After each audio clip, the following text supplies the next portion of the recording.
1절에서 13절까지의 말씀입니다.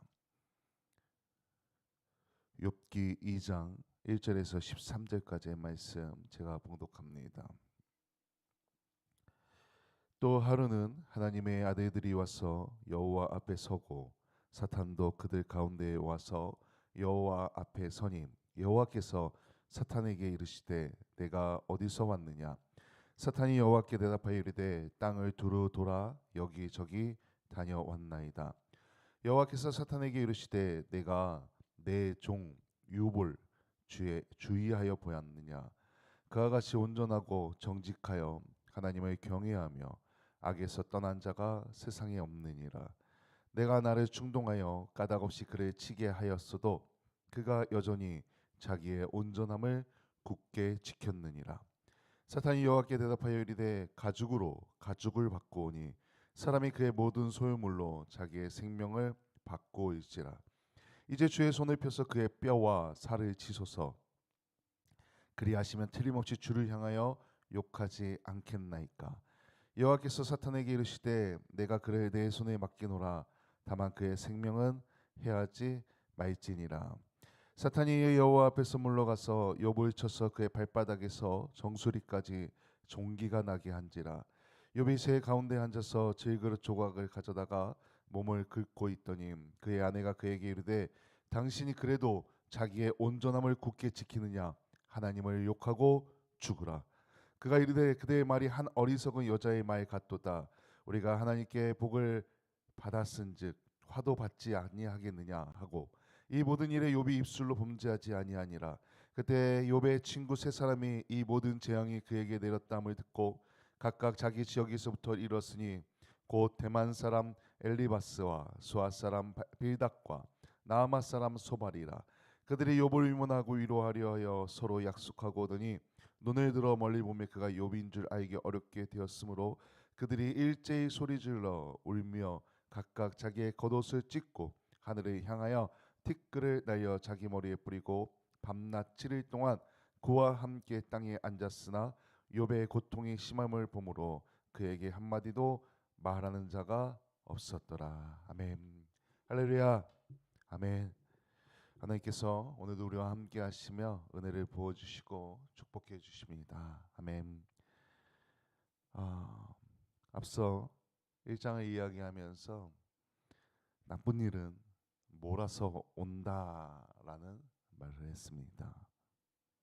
그런데 막 몰아서 와서 이제 끝났나 싶었는데 또 나쁜 일이 옵니다. 아직 끝나지 않았습니다.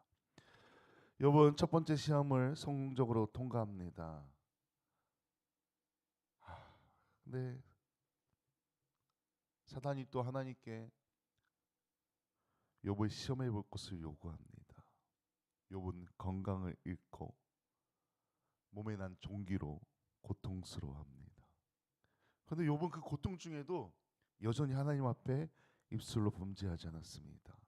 이 욥의 모습에 우리가 이 땅에서 살아가면서 겪는 그 고난을 이기는 비결이 있습니다. 그것은 먼저 입술을 지키는 것입니다.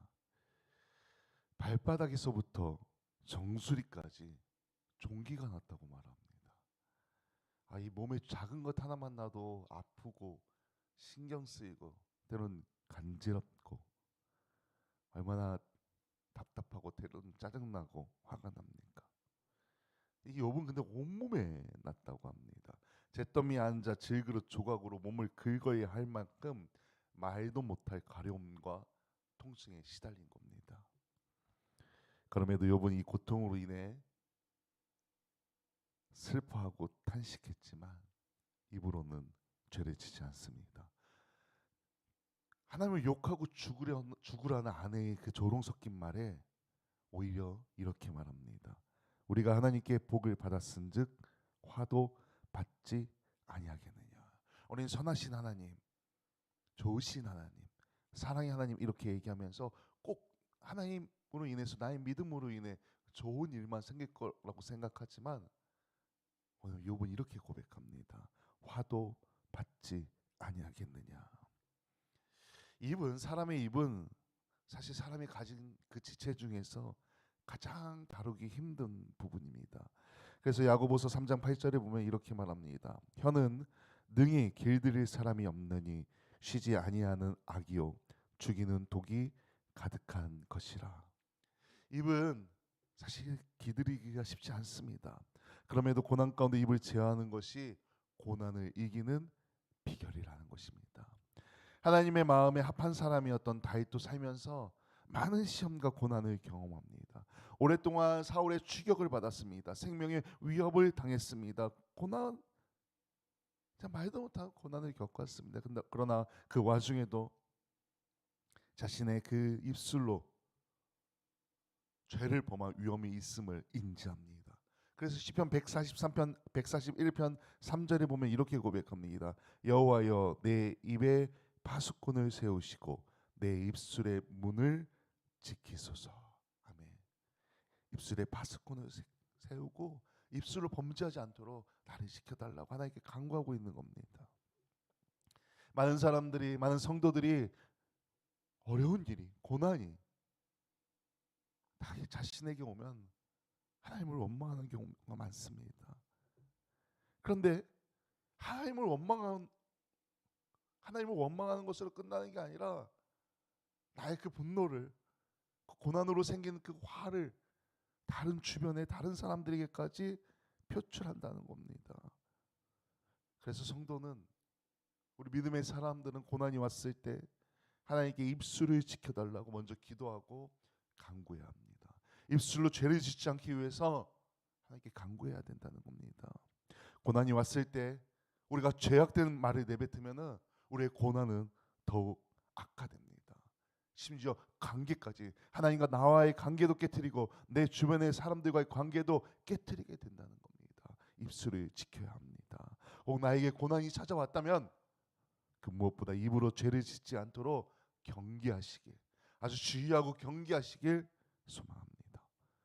두 번째로 우리는 고난 중에 하나님만을 의지해야 합니다. 입술을 지켰다면 이제 하나님만 의지하십시오.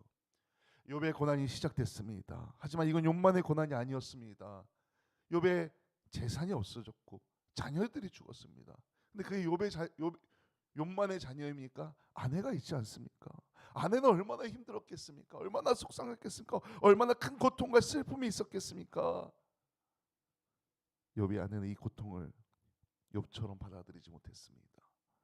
그래서 자신의 몸까지 고통받는 욥에게 하나님을 욕하고 죽으라고 합니다. 그럼에도 욥은 흔들리지 않았습니다. 오히려 그대의 말이 한 어리석은 여자의 말 같도다 하면서 오히려 아내를 꾸짖습니다. 이 사실 우리가 이 내용만 보면 야, 대단하다 이 정도가 아닙니다. 그냥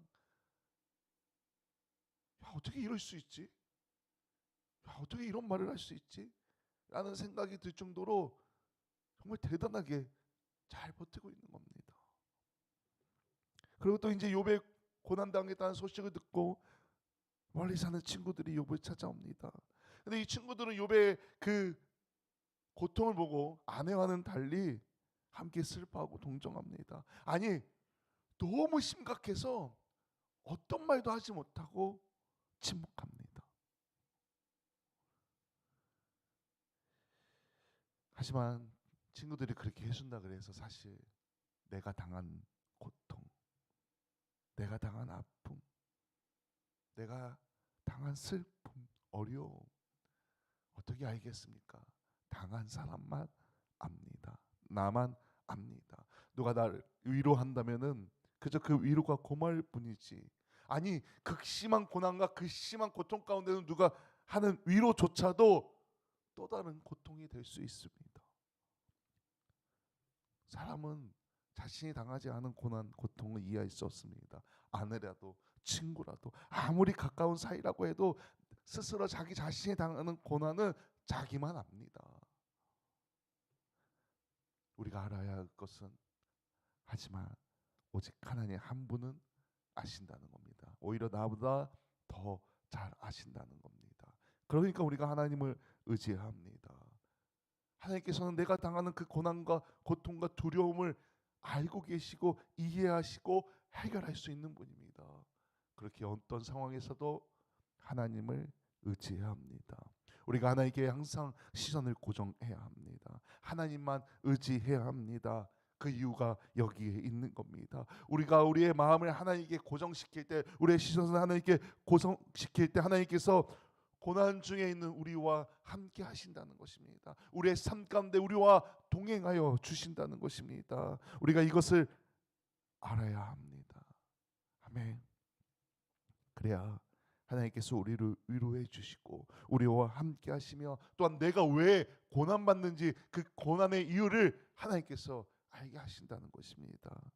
그리고 더 나아가 우리가 받는 고난은 하나님만 의지할 때 우리 신앙의 성숙되어지는 영적 성숙의 밑거름이 된다는 것입니다. 아멘. 사람은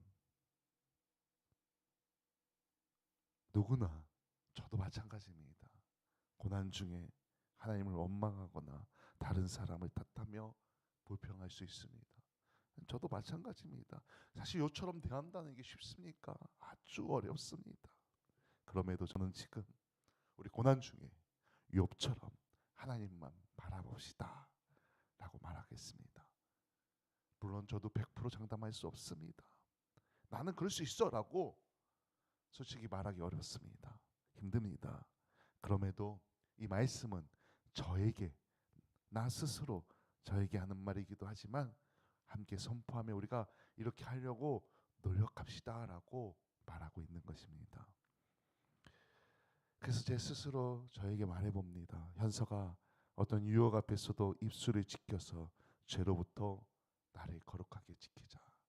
오늘 이 말씀을 듣는 여러분들도 여러분들의 이름을 말하면서 야, 나 이름 입술을 지키자, 죄로부터 거룩하게 지키자 고백해 보시길 바랍니다. 선포해 보시길 바랍니다.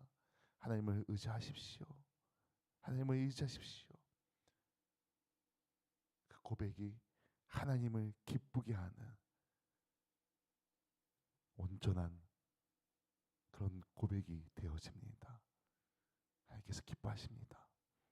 오늘 하루도 입술을 지키며 죄가 아닌 하나님의 은혜에 감사하며 은혜 아래에 거하며 하나님께 주시는 그 평안을, 감사를, 기쁨을 누리시길 소망합니다. 정말 지금이 고난 중이라면은 하나님께서 주시는 그 위로를, 하나님만 의지할 때 하나님께 주시는 위로를 체험하는 하루가 되시길 주님의 이름으로 간절히 축원합니다. 아멘. 기도합니다. 하나님, 고난 당했는데 또 고난이 찾아왔습니다. 상상만 해도 오늘 욥의 이 상황은 너무나 두렵고 고통스럽습니다. 혹 지금 고난 당하는 우리 성도님들이 있습니까? 하나님 위로하여 주옵소서. 고난 당하는 성도들이 입술을 지키고 입술로 범죄하지 않도록 아버지 함께하여 주옵소서. 위로하여 주시고 고난의 이유를 깨닫고 더 하나님만 의지하며 더 하나님만 바라보는 그런 믿음이 될 수 있도록, 그래서 결국 다시 주시는 그 하나님의 은혜를 체험할 수 있도록 아버지 함께하여 주옵소서. 오늘 하루도 종일토록 주님과 동행하게 소망하며 예수님의 이름으로